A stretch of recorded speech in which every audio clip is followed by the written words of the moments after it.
Yo, Mosimos, gimana keadaan kalian? Gue harap kalian sedang keadaan sehat, bahagia, dan menikmati hal-hal indah bersama keluarga kalian di akhir tahun ini. Jadi kali ini kita akan membahas sebuah kasus again gitu, dimana kasus ini melibatkan air keras lagi gitu, sama seperti Agus Sedih gitu. Dimana, why gitu, air keras itu sangat mudah didapatkankah air-air ini? Atau memang dijual secara mudah gitu? Dimana yang tidak gue pahami di kasus-kasus ini adalah apakah air keras yang digunakan ini adalah air keras yang digunakan sebagai subjek kimia ataupun hal-hal itu, ataupun air keras kayak air aki or something gitu. Apakah rundap itu air keras juga? Gua nggak tahu. Dan di kasus ini tuh melibatkan seorang mantan pacar gitu yang tidak terima kalau keputusan untuk balikan tuh ditolak gitu. Dimana dia menyuruh temannya untuk menyiramkan air keras ini ke mantannya gitu.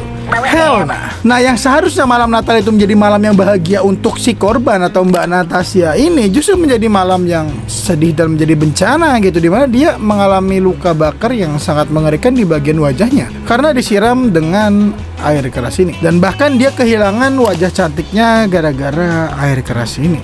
Hell nah. Jadi gak usah lama-lama lagi, langsung aja terangin.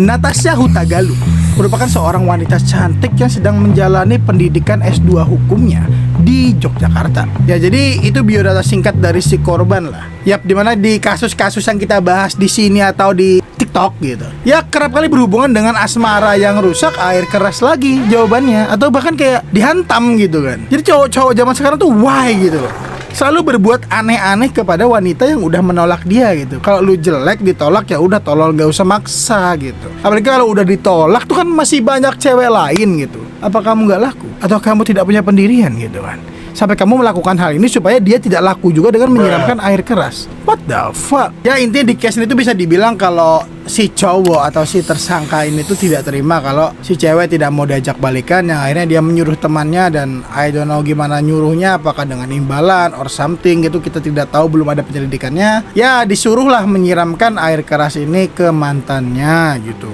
Ya tapi yang pasti tetap bukan dengan tangannya sendiri si mantan ya, tetap nyuruh temennya gitu, ataupun bisa orang suruhan gitu. I don't give a fuck about it. Yang penting dua orang itu sama-sama bodoh gitu kan. Jadi untuk kronologinya gitu, gimana si mbak ini bisa disiram air keras dan gimana bisa lolos si manusia ini melakukan aksinya tuh. Jadi pada saat itu malam Natal ya, tepatnya di tanggal 24 Desember 2024, dimana si Natasha ini bersama teman satu kosnya yang bernama Maya, yang mereka pun mau mandi gitu di sore ataupun malam itu. Jadi kayak ya udah lu duluan sih gitu kan, kata si Maya, yang akhirnya Natasha mandi duluan dan si Maya menunggu di kamar. Saat itu ya bla bla bla bla bla bla, si Natasha mandi, dan setelah keluar dari kamar mandi disiramlah oleh si pelaku itu dari sudut pandang Natasha. Dan dari sudut pandang si Maya ini, si Maya mendengar suara teriakan dari Natasha itu dari kamar dia gitu, dimana Maya itu langsung keluar dari kamarnya dan melihat Natasha itu udah dalam kondisi terjatuh memegangi mukanya, dan ada seorang pria bertopeng berlari menaiki motor dan kemudian pergi gitu. Jadi sangat cepat dan sangat tidak bisa ditangkap oleh si Maya ini, yang notabene Maya juga si perempuan kan gitu kan. Nah yang kemudian pun si Maya ini mencoba untuk menolong si Natasha dan membawanya ke rumah sakit gitu. Dan dari keterangan Natasha dan juga si Maya diberikan keterangan bahwa hal seperti itu, dan diulik ternyata memang si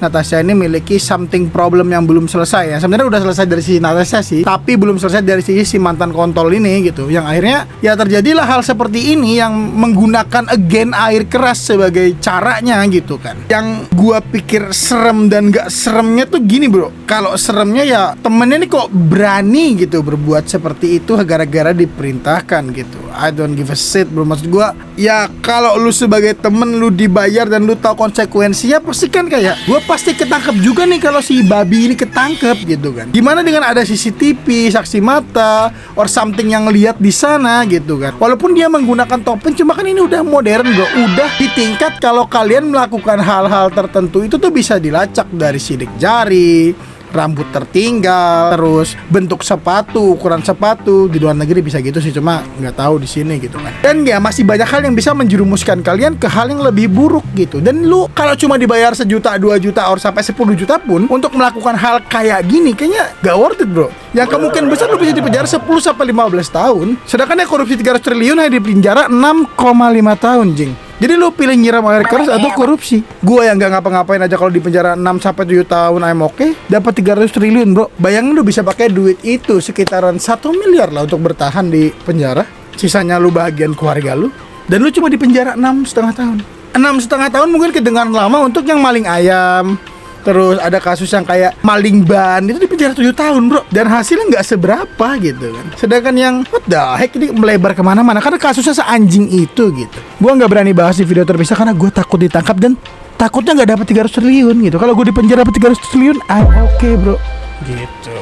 Ya kita balik lagi ke case-nya lah. Karena anjing lah kalau bahas kasus itu panjang banget. Gue bisa buat satu video bahkan 5 part sekaligus. Gue bahas aset, bagaimana cara dia mencuri, bagaimana dia punya triliun tidak terlacak gitu. Fuck. Ya nanti kalau kita balik itu ya di sini menjelaskan bahwa mantannya ini juga merupakan seorang mahasiswa S2 hukum. S2 hukum di sana juga gitu. Ya kemungkinan mereka satu fakultas.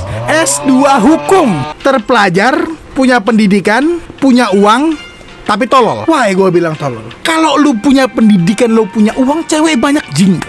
Ini bukan gua, ya jangan serang gua lo kaum feminis. Maksud gua kalau lu ditolak wanita itu lu perbaiki diri, lu jadi kaya dan cintai wanita-wanita yang mau lu cintain. Belajar berubah dari apa yang tidak disukai dari cewek lu yang baru, yang lama itu maksud gua. Gitu loh bro.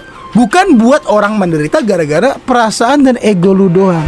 Pikir bro, masa depan dia lu rusak, masa depan lu rusak, masa depan orang yang lu suruh rusak, gimana malunya keluarga lu. Gitu loh maksud gua.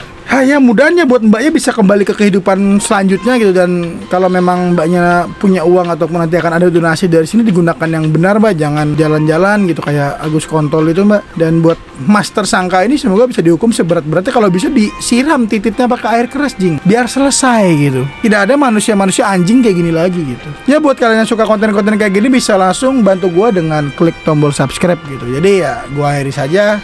Biar maaf melebar kemana-mana gitu kan. Dan arigato.